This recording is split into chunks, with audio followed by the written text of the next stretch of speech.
wabarakatuh. Perkenalkan, nama saya Dipujur Rahmat, nomor absen 1.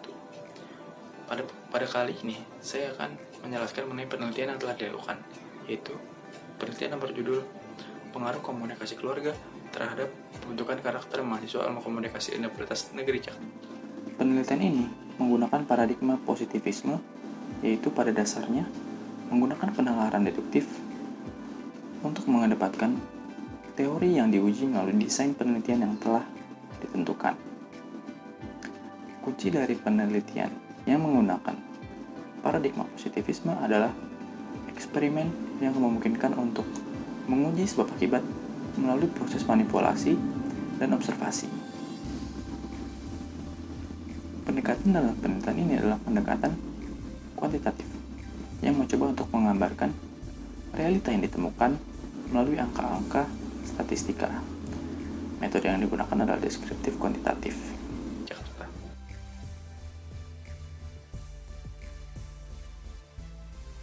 Judul dari penelitian kami adalah pengaruh komunikasi keluarga terhadap pembentukan karakter mahasiswa ilmu komunikasi Universitas Negeri Jakarta.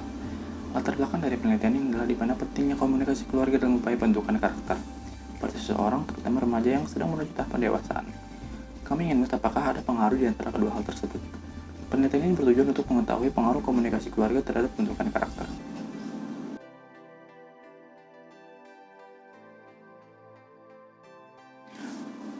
Penelitian ini berdasarkan konsep komunikasi keluarga dan karakter, di mana komunikasi keluarga merupakan media dari proses sosialisasi yang ada di lingkungan keluarga, di mana orang tua bisa menjadi kontrol bagi perkembangan perilaku anak.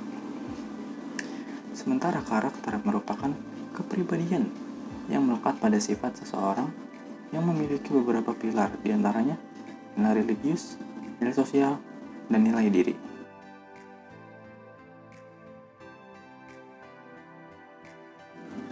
Penelitian yang dilakukan menggunakan model eksperimental, yaitu yang menguji hipotesis dari hubungan sebab akibat dari pembahasan sebelumnya. Peneliti berasumsi bahwa terdapat pengaruh antara komunikasi keluarga dan pembentukan karakter seseorang. Penelitian ini menggunakan paradigma positivisme, yaitu pada dasarnya menggunakan penalaran deduktif untuk mengedepankan teori yang diuji melalui desain penelitian yang telah ditentukan. Kunci dari penelitian yang menggunakan paradigma positivisme adalah eksperimen yang memungkinkan untuk menguji sebab akibat melalui proses manipulasi dan observasi. Pendekatan dalam penelitian ini adalah pendekatan kuantitatif yang mencoba untuk menggambarkan realita yang ditemukan melalui angka-angka statistika. Metode yang digunakan adalah deskriptif kuantitatif. Penelitian ini memiliki konsep peranan komunikasi keluarga dalam membentuk karakter pada anak remaja. Variabel X dalam penelitian ini adalah komunikasi keluarga yang memiliki dua dimensi, yaitu peran keluarga dan komunikasi keluarga. Dan variabel Y adalah karakter yang memiliki dimensi nilai sosial, nilai religius, dan nilai diri. Instrumen dalam penelitian ini menggunakan kuesioner sebagai alat pengumpulan data dan menggunakan skala interval dalam setiap butir pertanyaan yang diajukan. Kemudian data yang diperoleh dianalisis menggunakan pendekatan kuantitatif. Selanjutnya kita masuk ke pembahasan mengenai metode pengumpulan data. Data yang dikumpulkan pada penelitian ini didapat dengan cara membuat kuesioner yang disebar menggunakan kuesioner secara online.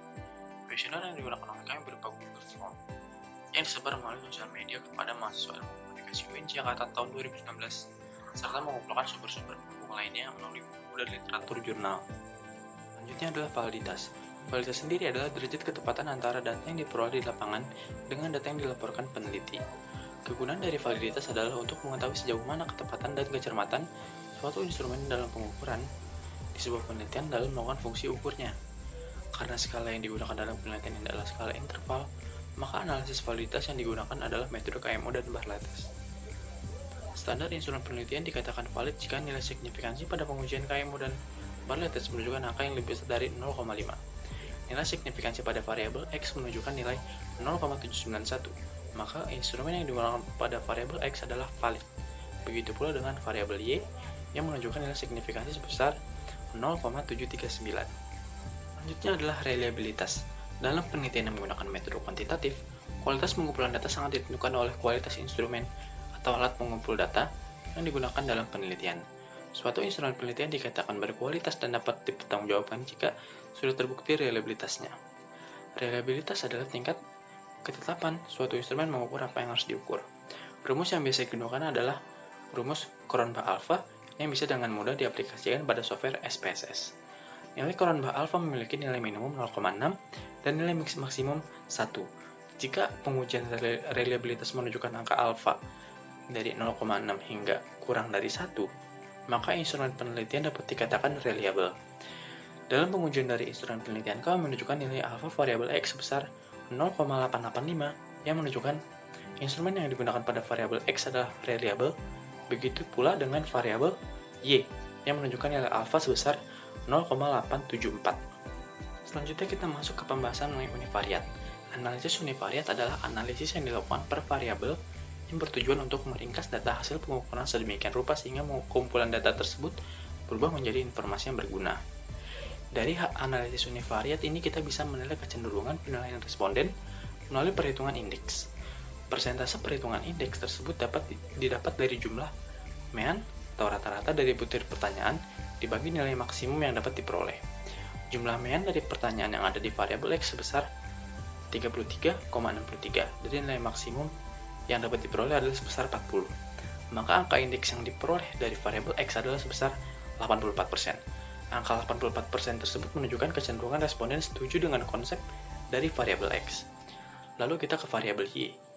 Jumlah mean dari pertanyaan yang ada di variabel Y adalah sebesar 30,85 dari nilai maksimum yang dapat diperoleh adalah sebesar 36.